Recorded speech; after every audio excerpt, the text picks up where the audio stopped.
Small and medium enterprise বা SME global ইকোনমিতে অবদানের পাশাপাশি কোটি কোটি মানুষের কর্মসংস্থানের সুযোগ করে দিচ্ছে। 2016 সালের ন্যাশনাল ইন্ডাস্ট্রিয়াল পলিসি অনুযায়ী যে সকল কোম্পানিগুলোর এমপ্লয়ি সংখ্যা 31 থেকে 120 জন সেগুলোকে স্মল এন্টারপ্রাইজ এবং 121 থেকে 300 জন এমপ্লয়ি সহ কোম্পানিগুলোকে মিডিয়াম এন্টারপ্রাইজ বলা হয়। স্ট্যাটিস্টার একটি তথ্যসূত্রে 2020 সালে বিশ্বজুড়ে প্রায় 213 মিলিয়ন এসএমই রয়েছে। বর্তমানে ফিনটেক স্টার্টআপগুলো নতুন নতুন টেকনোলজি নিয়ে আসছে এবং এগুলো অ্যাডপ্ট করার মাধ্যমে সার্ভিস এবং ম্যানুফ্যাকচারিং এসএমইগুলো প্রতিনিয়ত এক্সপ্যান্ড করে যাচ্ছে।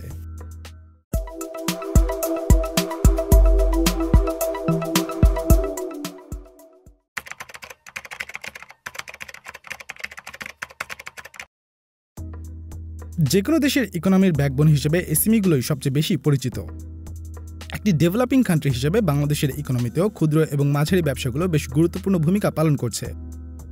এই ইন্ডাস্ট্রিতে প্রতিনিয়তই নতুন নতুন বিজনেস মার্কেটে প্রবেশ করছে, ফলে এই ইন্ডাস্ট্রিটি দিন দিন আরও গ্রো করছে।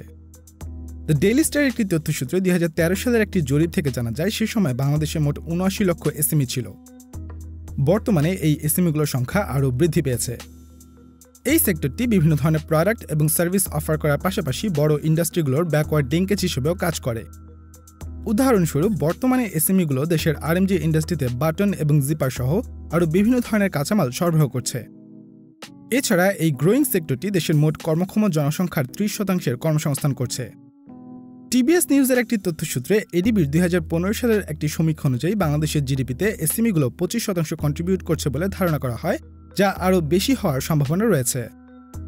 এসএমই থেকে শুরু করে প্রায় সকল ধরনের ডিজিটাল বা অনলাইন বিজনেসের সবচাইতে বড় সমস্যাটি হলো পেমেন্ট ফ্যাসিলিটির অভাব। এর পাশাপাশি বেশিরভাগ এসএমইগুলোই কোনো ধরনের রেগুলেশন মেনে পরিচালনা করা হয় না এবং প্রপার ফিনান্সিয়াল ডেটা মেইনটেইনে ল্যাকিংস থাকায় এসএমইগুলো ব্যাংক বা ফিনান্সিয়াল প্রতিষ্ঠানগুলো থেকে প্রয়োজনীয় লোন পায় না। এর পাশাপাশি যৎসামান্য টেকনোলজি অ্যাডপশনের কারণে এসএমইগুলো নিজেদের স্কেল আপ করতে ব্যর্থ হয়। এছাড়া এসএমইগুলোর প্রপার স্ট্র্যাটেজির এবং টেকনোলজি অ্যাডপশনের অভাবে ওয়াইড মার্কেটে নিজেদের বিজনেস অপারেশন এক্সপ্যান্ড করতে পারে না। কোভিড সিচুয়েশনে এই মুহূর্তে একটা ভালো একটা পসিবিলিটিস ছিল যে আমরা ই কমার্সকে একটা বা অনলাইন পেমেন্ট জিনিসটাকে ট্রেন্ডটাকে আমরা একটা অন্য লেভেলে নিয়ে যাওয়ার, আমরা সেটা সাকসেসফুল হয়েছিলামও, যেটা গত 5 বছরেও যেটা আমরা আমাদের করা পসিবল হয়নি, সেটা আমরা এসএমইদেরকে ওভাবে এম্পাওয়ার করে আমরা অনলাইন পেমেন্টে কিন্তু অভ্যস্ত করে ফেলেছিলাম।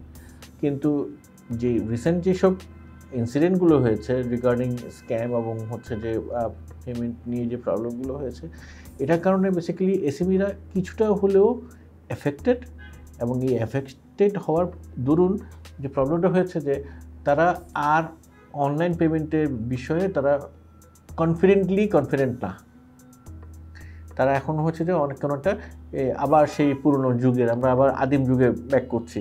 সিওডি, ক্যাশ অন ডেলিভারি, আপনি কোনো কিছু পারচেস করছেন, আপনি একটু ডাউটে আছেন যে আমি কেমন প্রোডাক্ট পাবো কি পাবো না, কিন্তু আপনি কিন্তু কখনও ওই পার্টিকুলার মার্চেন্টের রিফান্ড পলিসি, ডেলিভারি পলিসি এগুলো আপনি ভালো করে দেখে নিচ্ছেন, জেনে নিচ্ছেন যে আমি 2 দিনের মধ্যে পাবো, 3 দিন।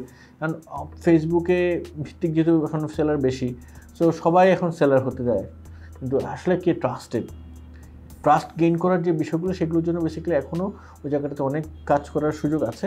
এবং গভর্নমেন্ট কিছু ইনিশিয়েটিভ নিয়েছে, যেমন নতুন একটা পলিসি চালু হচ্ছে। আমরা এনআইডি যেরকম একটা ম্যান্ডেটরি বিষয়, তারপর টিন যেরকম একটা ম্যান্ডেটরি বিষয়, ঠিক তেমনি হচ্ছে UBID, unique business identification number. So এটা বেসিক্যালি এখন সোশ্যাল মিডিয়া বেসড বিজনেস হোক আর অনলাইন বিজনেস হোক, they have to accept it. এবং এসএমইদের জন্য এটা ম্যান্ডেটরি হতে যাচ্ছে। অলটুগেদার এই ট্রেন্ড যেটা ফল ডাউন হয়েছে সেটা আবার উঠে আসবে, কিন্তু এখন একটা টার্মোয়েল চলার কারণে যেটা হয়েছে যে এখনকার সিচুয়েশনটা খুব শেকি সিচুয়েশন। এই সময়টাতে বেসিক্যালি আসলে পেমেন্টের আগের যে ট্র্যাকশন, 6 মাস আগের ট্র্যাকশন আর এখন ট্র্যাকশন কিন্তু বেশ ডিফার করছে। বাংলাদেশের এসএমইগুলোর রিসোর্সের অভাবের কারণে হোলসেলার থেকে শুরু করে রিটেইলার, ট্রান্সপোর্টেশন এজেন্সি এবং অনলাইন এসএমইগুলোকে ডেলিভারি এজেন্টদের মতো মিডলম্যানদের সাথে রেভিনিউর একটি বড় অংশ শেয়ার করতে হয়, যা তাদের বিজনেস গ্রোথে বাধার সৃষ্টি করে। এই সমস্যার সমাধানে সামনে আসে ফিনটেক স্টার্টআপগুলো।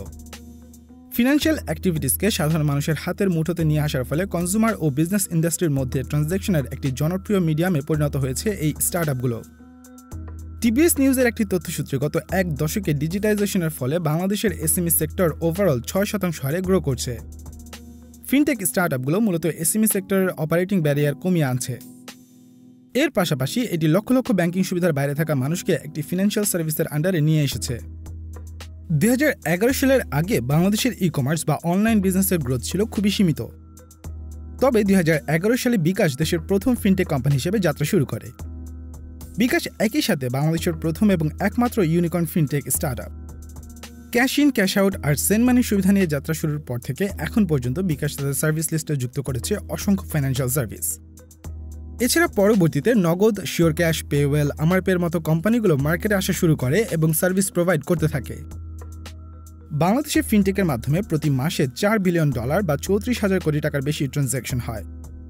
ট্র্যাক এক্সচেঞ্জের একটি তথ্যসূত্রে 2021 সালের শেষে বর্তমানে দেশে 124টির মতো ফিনটেক স্টার্টআপ তাদের ব্যবসা অপারেট করছে। গো মেডিচির তথ্যসূত্রে দেশের ফিনান্সিয়াল ইনক্লুশনের পরিমাণ 2011 সালে যেখানে ছিল মাত্র 16%, তা 2018 সালে বেড়ে 37% পৌঁছেছে। মোবাইল ফাইন্যান্সিয়াল সার্ভিসেস বা এমএফএস মূলত অনলাইন ট্রানজ্যাকশন যেমন bill payment, money transfer, mobile recharge, online banking এবং ট্যাক্স রিটার্নে যুগান্তকারী পরিবর্তন নিয়ে এসেছে। বিল পেমেন্ট ফ্যাসিলিটির মাধ্যমে ফিনটেক এসএমইগুলোকে ছোট ছোট পেমেন্টগুলো রিসিভ করার সুবিধা দিচ্ছে। উদাহরণস্বরূপ, রুরাল এরিয়ার এসএমইগুলো এমএফএস এর মাধ্যমে সহজে পেমেন্ট নিয়ে কুরিয়ারের মাধ্যমে কাস্টমারকে প্রোডাক্ট ডেলিভারি করতে পারছে। এতে করে খরচ কমে আসার পাশাপাশি মিডলম্যানের হস্তক্ষেপের প্রয়োজনও কমে এসেছে, যা এসএমইগুলোকে ওয়াইডার মার্কেটে রিচ করার সুযোগ করে দিয়েছে। এছাড়া তারা দূরে থাকা হোলসেলারদের কাছ থেকে খুব সহজে প্রোডাক্ট অর্ডার করে এমএফএস এর মাধ্যমে পেমেন্ট করতে পারছে। এর পাশাপাশি এমএফএসগুলো এসএমইগুলোর জন্য account maintain, cash flow, liquidity management এবং ইনভেন্টরি ম্যানেজমেন্ট আরও সহজতর করে তুলেছে।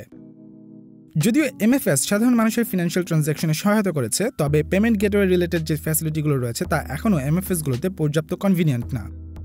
ট্রানজ্যাকশন কস্ট থেকে শুরু করে ট্রানজ্যাকশন লিমিট, ইন্টারঅপারেবিলিটির মতো বেশ কিছু সমস্যা এমএফএসগুলোতে এখনও দেখা যায়। এক্ষেত্রে পেমেন্ট গেটওয়েগুলো সাধারণ কাস্টমার এবং এসএমইগুলোকে আরও বেশি ফ্যাসিলিটেট করছে।